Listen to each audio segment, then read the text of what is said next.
Hi, welcome to the Boujin Backpack Podcast. My name is Angel Trin. I'm the founder of Pennywise Traveler and the co-founder of Boujin Backpack. So I'm here with Kayla today. We just finished our January 2025 virtual summit, and I'm so excited that she's here today. Hi, Kayla. Hi. Do you want to talk more about yourself so we get to know who you are, just in case people missed the virtual summit in January? Yes, my name is Kayla. I'm from South Dakota. I am originally a registered nurse. I left my job as a nurse to take care of my kids. My husband and I bought an RV, and we've been traveling with our kids across the United States in our RV for the last 2.5 years. So do you want to talk about how you bought the RV in the first place? Like, what's the research? How did I choose which RV and everything?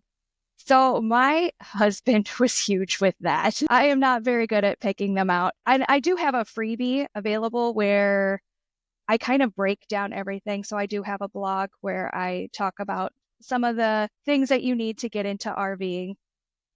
For us, we chose a fifth wheel. So that actually attaches to our truck and we can haul it down the road. We like it because it's safer for travel versus like a travel trailer. With a lot of people I know have A classes, and when we were looking at them, those are like the big RVs that you see driving down the road. And when we were initially looking for that, thinking we're a family of 4, we probably need something big. And when we were looking into them, the dealer, so we went to a dealership, we went to a bunch of dealerships, and they told us that those are actually meant for couples. So the C classes, which are kind of smaller drivable ones, have more room for families, but I would say the majority of people that I know with families are in fifth wheels. That's so interesting. So so definitely tune into her freebie if you want to grab a 101 of how to choose an RV. Yeah. Like people like me, we don't know how to buy RVs. I've never even stayed at an RV before. So We hadn't either. when you bought your RV, oh, so that was your first time? Yes. Wow. So was your husband, did he have experience living in an RV, or did he buy an RV in the past, or was that his first time too? That was his first time too. And my husband is very type A. So he has to put in all the research in advance. He looked at everything available. We went to different shops. We talked to different people. He found out exactly what he was looking for, went to a place and bought the RV. How long did that process take for him to research everything? Like I said, my husband's type A. So it took a couple of months for him to really narrow it down to what he was looking for. Wow. So when you were buying the RV for the first time, did you guys get a loan, or did you just pay for it in full? Like in case people want to buy an RV. Okay. For us, we were kind of crazy. So like I said, we bought it 2.5 years ago when the housing market was skyrocketing. So when we bought the RV, we had sold our house, sold all of our things, and just outright bought an RV and a brand new truck with the money we made on our house. Wow. So it's literally flipping the money. You're like, okay, now the house is settled. I have so what was the turnover time from between selling the house and then going inside the RV? What was the turnaround? Week. It was quick. Weeks, just literally a week. Wow. Yeah. The turnover, selling the house, and then because a new tenant has to move into your house. So it was just literally a week in between from selling the house and then getting the RV. Wow, that's a huge adjustment too, because it's you didn't have the RV while you were in your actual house. You sold the house and waited for all the money and then to process, and then literally bought the RV. Yep, that's how we did it. We were in our RV for a week, and then we signed the paperwork over for our house. So we were living at a campground that was near where our house was, and signed the paperwork and said goodbye to our house and hit the road. Wow. So when you didn't have time to even say goodbye to your house, because you literally just hit the road. Wow. So how did you it's just so interesting because I never stayed in an RV before. When you realized you got the RV, and you paid for it and everything, did you have a plan of where to go? Did you map out any campgrounds, or no, we're just gonna wing it day by day? Or how did you plan out living in the RV? We picked out campgrounds, so we weren't super crazy at just hitting the road and leaving. We actually stayed at a campground near our house for about a couple of weeks, and then we kind of moseyed around different areas that were near family. So if it was just catastrophic and terrible, we weren't far and we would have help. And we did that for about a month and a half before we went to a different state. So it was like a transition period. Yes. So while you were still having the house, you still kind of slowly transitioned where you were still at the campground, kind of like practice like living in like in an actual like campground, and then you transitioned to like living in the RV. Well, no, we went right into the RV and we lived in the RV. We'd already sold our house, but we figured if everything just kind of fell apart, we'll sell the RV and buy a new house. And we're still in the area with family, so family was there to help. Oh, that's amazing though. It's just like because I've never like met someone who like, just like pick up and go. You're like, wait, I just got all the money for the RV. Now we're just literally off. Because I've met someone who has an RV but actually has a house too. But I've never actually met someone who just like, nope, getting rid of the house. We're doing this full-time travel and everything. We're gonna keep going. Yep, that's what we did. So it's so interesting.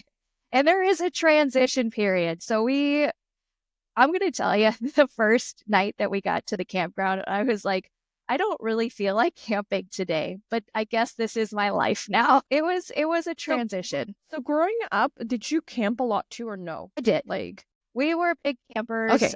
My husband and I were always big campers. The kids have been camping. That's why we thought it would be okay to just transition. Normally we stayed in cabins. We've done tent camping. Yeah, why not? We like camping. It should be great. So how is like the transition over from like actually having like a home to like an RV, because you're so much like less space and then everybody's like, you have no privacy. So it's like, how is that life like? You get used to it. It does take time. I usually tell people it's like a 6-month transitional period, but we set it up in a way where we all do kind of get our space. So we do have doors, like my bedroom is over there. You could shut the door. You can have privacy if you need it. We've got the kids' bedroom back here. They can shut the door. This lovely curtain right here is my husband's office area. So he can block us all out when he's working. And we just have found our little spaces and we make it work. That's so interesting. So like, when you have like this RV lifestyle, because you're homeschooling your kids, what was that process like? Okay, for us, so we're from South Dakota, and every state is kind of different. Like some states, they require you to do a certain curriculum or be in a certain program or have a certain testing schedule. For where we are in South Dakota, there's not any of that.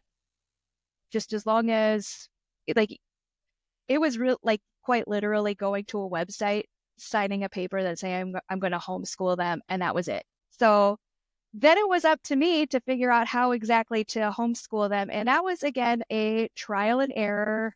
I have no idea what I'm doing. We started out with books that we found on Amazon that were age appropriate for each kid, and then trying to go back and forth, teaching them what they needed to know. And the books, the ones we had, were awful. I hated them. It didn't really give out a lesson for them. It just gave them a workbook. It was like a worksheet.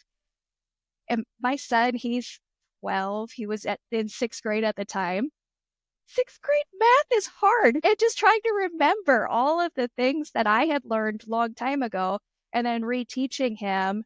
And then also having their mom as their teacher was hard on them. They didn't always want to listen. They were both in different ages. I was going back and forth. It was hard. So after our initial 6 months, I started doing research and I found there are actually a lot of online programs available. And they're not necessarily all accredited, but in our state, you don't need to have an accredited school program for the kids. So we personally use Time for Learning, which has been great for the kids. It has interactive online lessons that they each use. They can rewind the programs. They can do it on their own time. All I have to do is set up a schedule and make sure that they're doing it. Works out great for all of us. So like what is it like teaching kids of different ages? Like how are you able, because you plan out the lesson plan before you teach them. What is that process like? Before, when I taught it was harder because I didn't know exactly what I was doing with either one. Now that we have this online program, it sets up the lesson plan for each kid for me, so I don't have to do that work. It already has every lesson plan that they need for the entire year.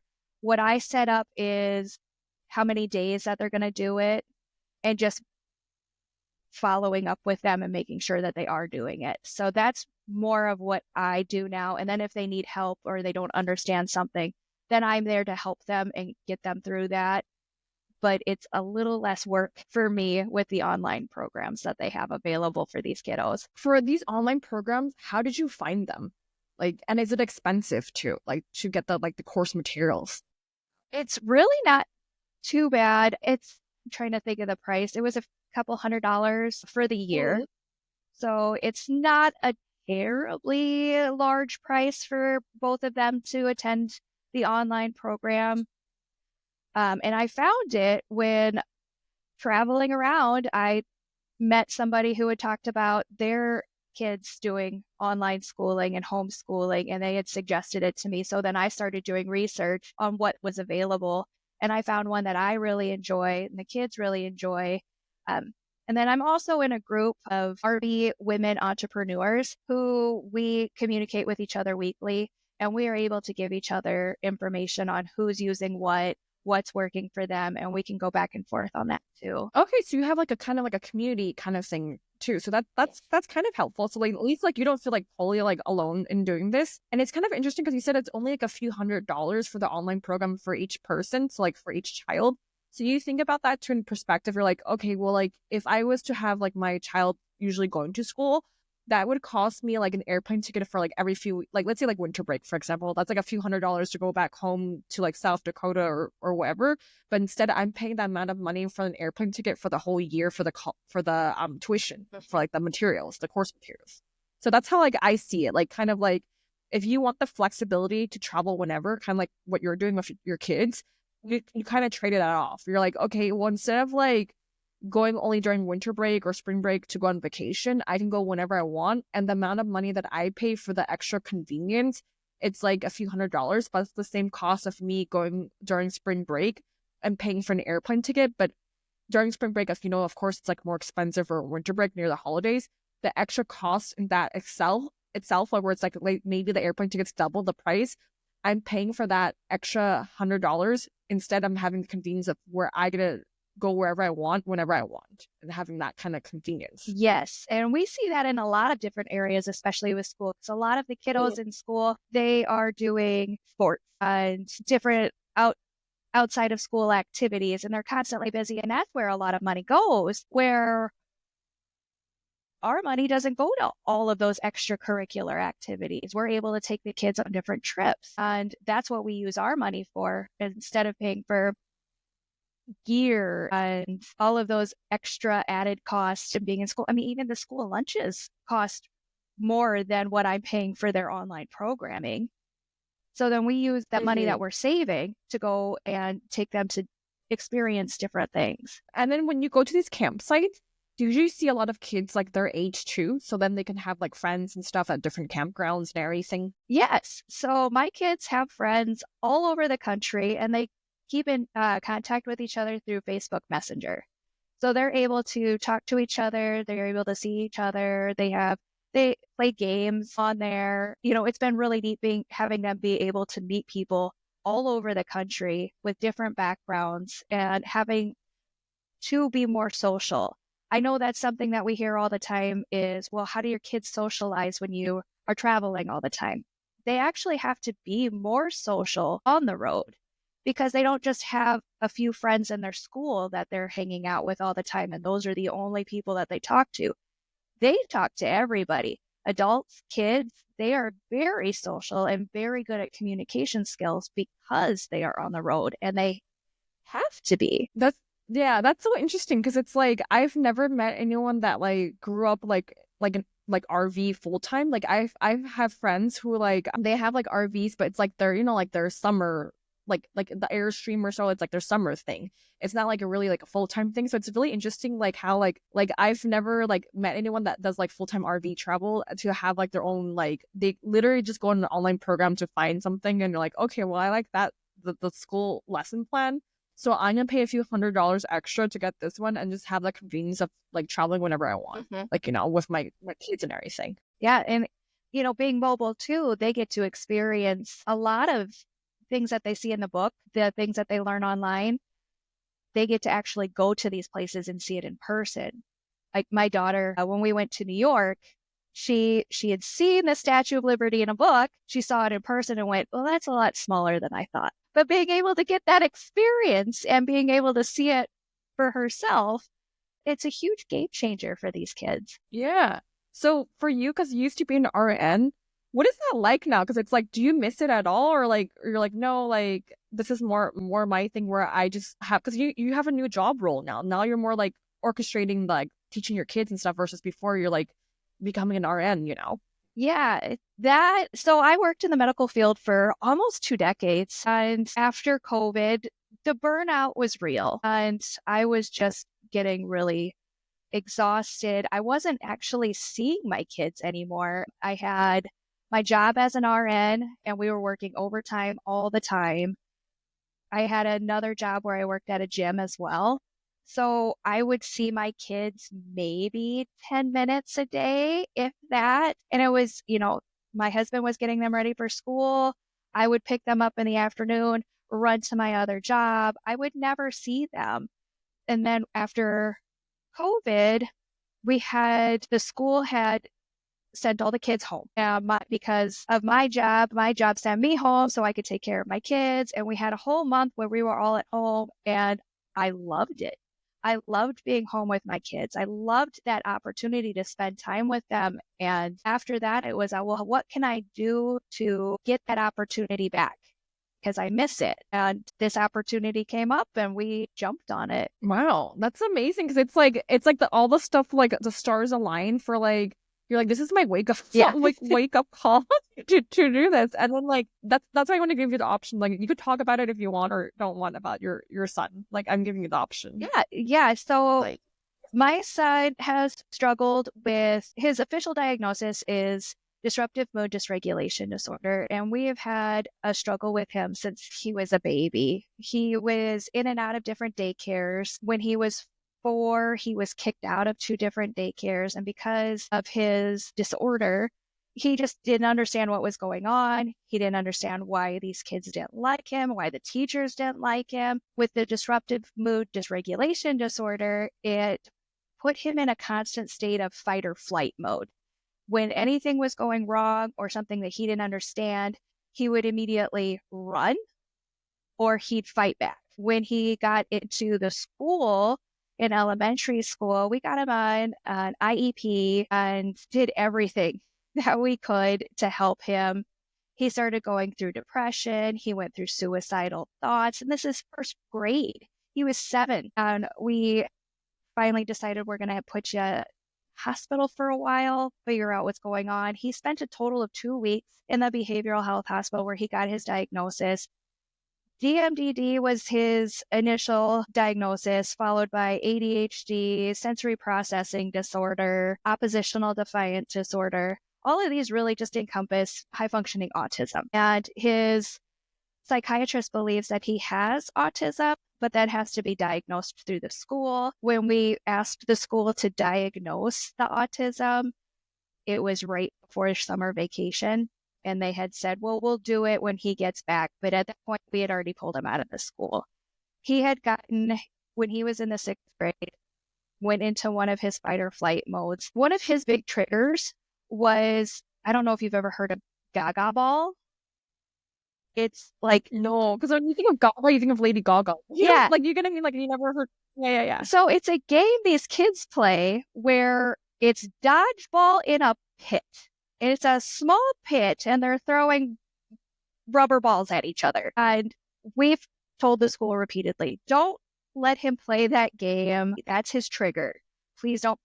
I know he likes it, but if he's going to fight, he's going to get to a fight. They let him go in there. He got into a fight because he was in the 6th grade. The laws state that the parents of the child could press charges, and they decided to press charges.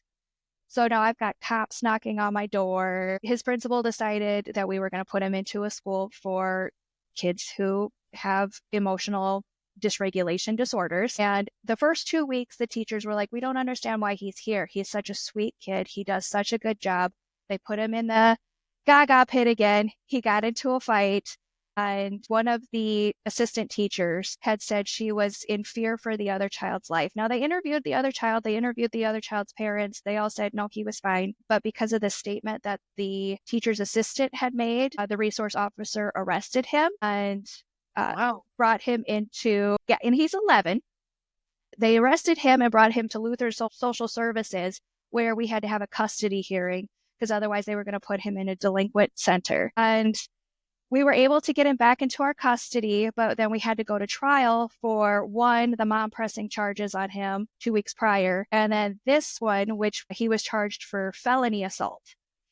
Oh my gosh. We're taking our 11-year-old boy who's holding like these 2 little stuffed raccoons because he doesn't understand what's going on his 12th birthday. We had court trying to fight for him and telling court he doesn't understand what's going on. We had to have a court-appointed psychiatrist talk with him, who also said he's not in a state where he can be charged. He doesn't know what's going on. And eventually, after about 6 months in court, the charges were all dropped based off of his age and to his psychological disorders. But we were just terrified because we're like, what kind of road are you going to go down? You're only 11 years old and we're already in court.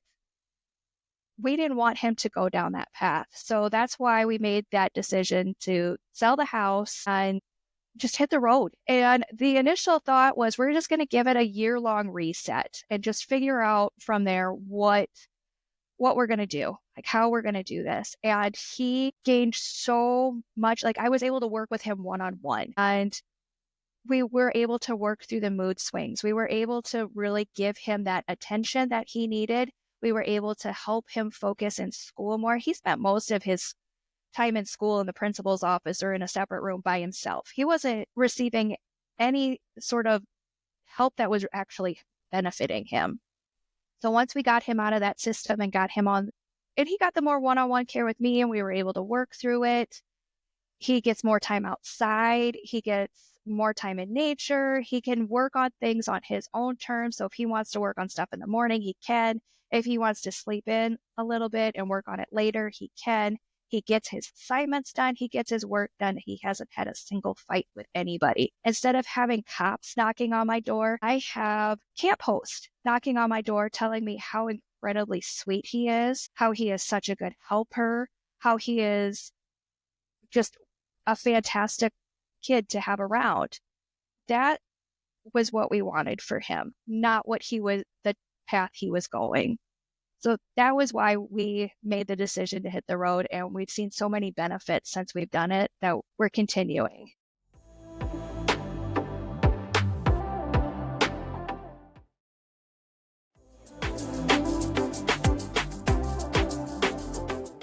So that's like a real awakening, because it's like he got in trouble with the police, and then you also were thinking about yourself. You're like, well, I'm only home for 10 minutes anyway because I'm working 2 jobs.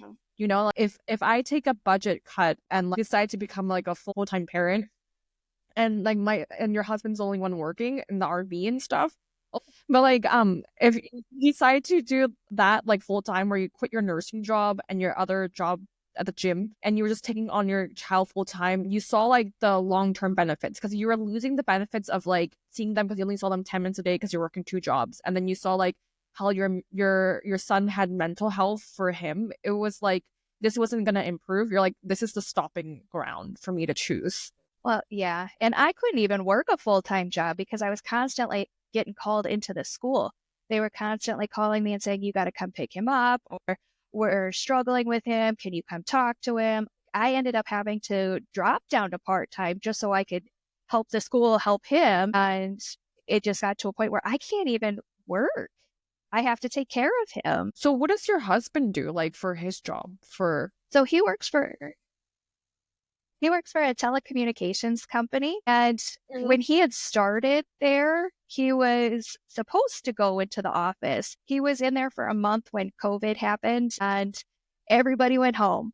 So he actually was working from home during all of everything that had gone on. And he talked to his boss about everything that was happening. They're like, you haven't worked in the office. You can continue on the road. So he does all of his work online, and works on the road, and they've been okay with that for the last 2.5 years.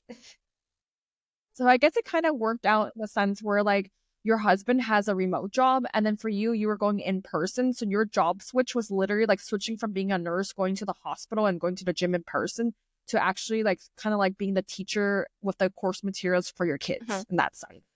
It was a flip-flop. Well, that's a big adjustment. And it's like, it's because you see so many patients a day as a nurse, and then you're adjusting to your kids as the like, you know, like your patients in that sense. Yes. And it was an adjustment. Anybody who's looking into being a full-time RVer, just know that it's a huge learning curve, and it's a huge adjustment. Even if you do it on the weekends or do it a few times, there's a learning curve, and it is an adjustment. Yeah.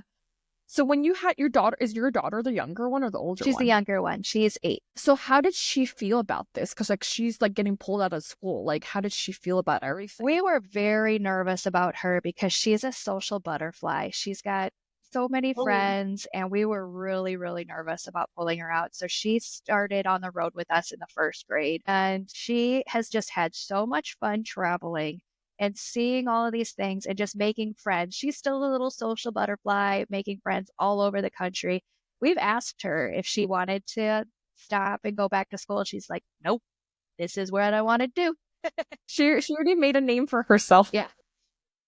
That's so interesting. So for you, is it your new job kind of like teaching your kids and then also making content creation on the side? Because it's like something that you can do easily while like they're studying and everything. Yes. So that's actually something that I've always kind of been interested in, but didn't know how to get into it. And now that I have a little extra time, I started doing content creation. I currently work with a friend of mine in digital marketing. So she contracted me out to do a lot of her digital marketing stuff for her business back in my home state. So I've been doing a lot of that as well.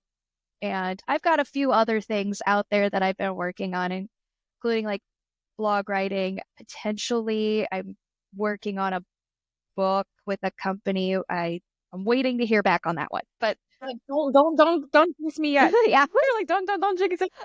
Any day now. Yeah, no, because like I know that some people like that's their awakening. You know, like they're I don't know if you follow this lady. Her name's called Tran UGC.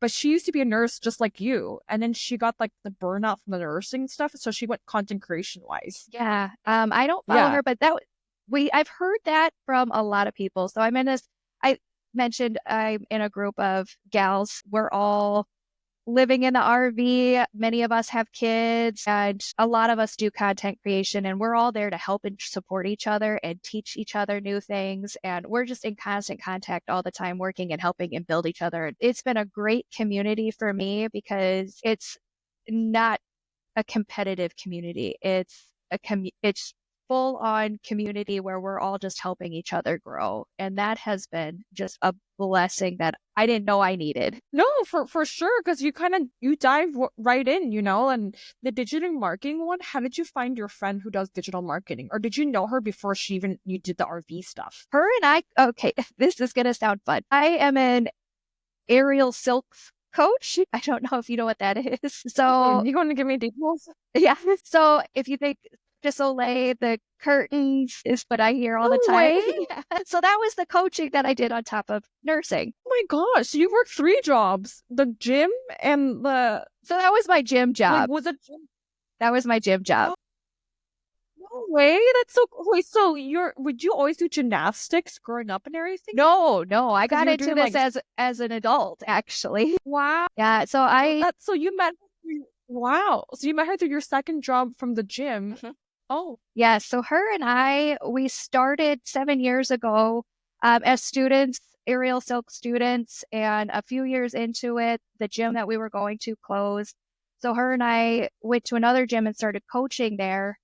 After I left, it went full-time RV. She opened her own gym with a couple of her students. Her gym has been open for 2 years now, and it's starting to grow and build, and she just doesn't have the time to do as much work digitally wise. Her former job was a marketer.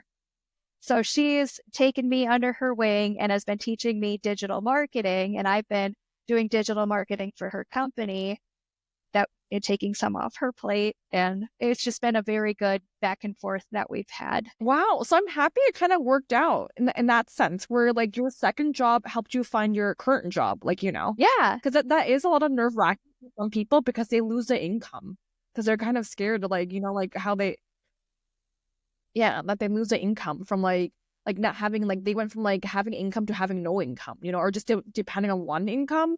So it's like a big like jump for some people. And it is, and it was, and it's nice that I have something to do as well and still feel fulfilled. And I'm doing something that I really enjoy doing. I love creating videos. I love making the videos. That has been something that um, I was dabbling in years and years ago. I really enjoyed doing it. I just didn't have the time to do it or a platform to do it. So now that I actually can do it and I can create videos and I have more knowledge in it, it has been so much fun for me. And it's a path that I definitely want to continue down. Wow. This is so like nice how you had your big awakening, like your awakening was like from like not seeing your kids because you're working two jobs to having the awakening at your son, like, he got in trouble with the police and the lawsuit and everything. And then your friend was like, oh, well, I have this digital marketing thing that I need. So it kind of like all the pieces kind of like worked out in that kind of sense, That's so interesting. It's been a whirlwind the last few years, but there's the rainbow after the storm. Everybody has that, and it's just been great to finally see all of the pieces starting to fall into place and working out in a way where we are all benefiting and growing and thriving. Mm-hmm. Yeah, that's so interesting. Like, I'm just amazed, like how the timeline all like kind of like lined up, in that sense. Wow. Going through like a process like that is very traumatic for people, and I don't think they realize because it's like the police and then the lawsuit and then paying for the lawsuit, finding a lawyer, all these things that people don't think about, it's a lot. Yeah, we lost a lot of money having to pay for a lawyer, having to go to court. We were in court for 6 months. We had to keep going in, and that's money for the lawyer every single time we had to go in. It was expensive trying to help my son. Plus, he has a psychiatrist, he has medications, we were doing therapy. He went through just everything, and it was extremely expensive. I'm just curious if you feel comfortable talking about like how expensive, because I don't know, because I'm like a random person, but like how expensive are these kind of things? The lawyer was a $2,500 retainer. So that was the initial fee. But for every time we went to court, it added up. I think by the end of it, we had, I know, over doubled what we had paid in the retainer. So that was expensive. Most of his psychiatry was covered through insurance. Medications, now it just kind of depends on where we are, how much his medications cost. Sometimes, so we'll either use his insurance or we'll use GoodRx, whichever one is cheaper. Sometimes we can get his medication for $12. Sometimes it costs just $100. It just depends on what state we're in. Wow, that's dramatic. The price of things are so crazy, and that's something that you don't really think about when you're living in one state and you're in your one area, and this is the cost of everything. But for us traveling to different states, we've noticed prices change from state to state. So buying groceries is different state to state. You're going to see higher prices on the West Coast versus middle of the country. Gas prices, same way. Yeah, it's kind of weird. And it also, even depending on what city you're in. So if you're in a city that's near a big tourist attraction like Yellowstone or the Grand Tetons, expect the prices of everything to be way up there. Yeah, that's so interesting. Like, well, because I grew up in LA, so like I'm used to the expensive prices, so I haven't experienced like the draft. Because for me, it's like I'm so used to everything being so expensive. But when I go to other places, and I would just look at the gas alone, I'm like, it's only $3 or $3.50. Yeah. That's how I feel. Like, yeah. And we grew up South Dakota, so all the prices of everything are way lower. Gas prices, they're complaining about it being over $2. I'm like, well, I'm over here in California where it's 6.5. No, for real. Yeah. It's true. True. Wow. So, I guess like as a full-time RVer, how do you get your mail? That's a fun one. So my address, my home address is my mom's house. Mm-hmm. And South Dakota is one of the best places for domicile. I believe it's the best places for domicile are South Dakota, Texas, and Florida. And they make it really easy to full-time travel. Since we're already from South Dakota, it made it really easy for us. Our address is my mom's house. My mom gets all my mail, and then she will send it to me through general delivery. So wherever I'm at, she'll just send it to that post office, write general delivery on it, and then I will go to the post office and pick it up. See, I never thought about that. Like, I thought about, like, you know how, like, you think about, like, I mean, I've done this before where you go to, like, a hotel and you get something delivered there, but, like, here it's like you're on a campground. So does it even have, like, a physical address, like a mailbox or stuff like that? And for you, you just go to the post office when it's, like, in that sense. And that's because we move weekly. So if we were to stay at a place if we were at a resort for a month, we can use that address and then they'll send the mail to that address and then we would just go into their office and pick up the mail that way. And then Amazon is also another good one. So if we needed to order anything off of Amazon, we just send it to a hub that's near where we're at and go to the locker and pick it up. It's so interesting because nowadays you don't think about that. Like, you kind of take that for granted. Like, like how like it makes it so much because like I think about like growing up, like even in high school, to get Amazon package to like my house, that was like it wasn't really as normal back then, but now it's like now you can just go to Whole Foods and you pick up your Amazon package. Yep. It works out great. We like it. I want to talk about your email free. What's your email freebie again? RV Life Explained, Ultimate Guide to the Full-Time RV Lifestyle. Okay. Yeah, so that really breaks down what, for anybody who's considering being full-time RV, where to start. Like we had discussed earlier, it's breaking down what an A class is, what a B class van is, C class, travel trailers, there's schoolies. There's so many ways that people travel in an RV, and how do you pick what's right for your family? So I kind of broke it all down to make things easier, the pros, the cons, what would work best for you, picking with money, like how much does each one cost? What's the average? So I did my best to break all of that down to give people an easier start. We started with nothing. We had no idea what we were looking at. So this is a good example for people who are thinking about it and need a place to start. Another part of that I added into there are things that you definitely need. So things that you're going to need to pick up at the RV store, like a poop slinky. That is not something I had ever heard of before we started full-time traveling. And that's something that you're going to need.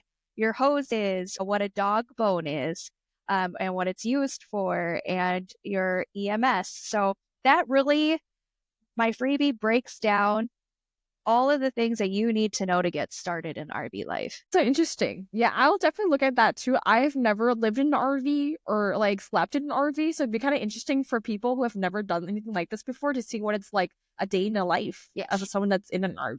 So it's gonna be very interesting. All right, awesome. Kayla, where can we find you? You can find me on my YouTube channel at Camping with Kayla. I also have a blog post where I talk about our travels and try and give tips and tricks on my blog and help people find fun travel destinations. That's also at campingwithkayla.com.